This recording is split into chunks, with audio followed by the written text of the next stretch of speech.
again, we are wasting no time getting outside and getting busy. Spring has sprung, and so now it's time to get those yards ready. We are joined today by a familiar face that you should recognize, Jen Nelson, and they are going to walk us through, she and her husband Chris are going to walk us through some of the things that they're doing out in the yard to get ready for spring and summer. So what are we going to be working on today? Today we're taking advantage of the beautiful weather and chopping down ornamental grasses. Okay. We always tell people leave them up for the winter because it's good, something to look at, especially when there's a little snow on them.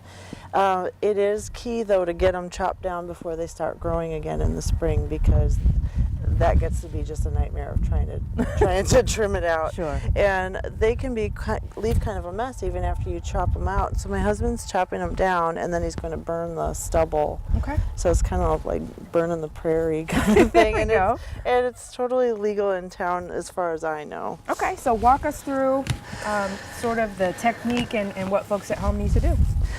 He's using this cutting tool that he found locally. He says it's the greatest thing since sliced bread, and he's gonna cut it down in segments. Now, when I've done this, I've done it a little differently. I've tied it with twine and just chopped one cut at the bottom, and I've used the Sawzall and cut it off like in one big bundle. He's gonna do it in segments because that's his way of doing it. It's kind of like chili.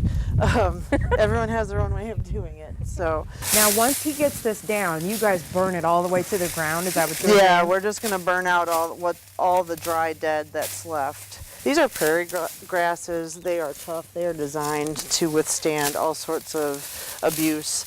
They are they are great for the yard for low maintenance. They are a little tough to move if you decide you want to move them. You're going to break several shovel handles if you try to dig it out with a shovel.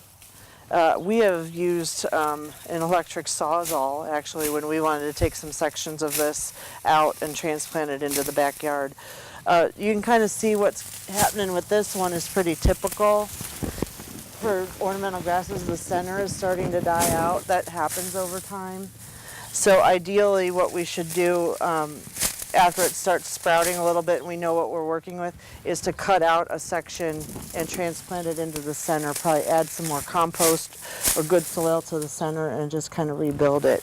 Typically, how long? What's the life span on one of these plants, or a section like this? We probably have to rebuild the center of it.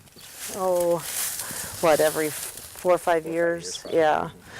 But I mean, the lifespan of these plants, they keep going for quite a while. I have known nobody that has killed it, and I've known some people that have really tried.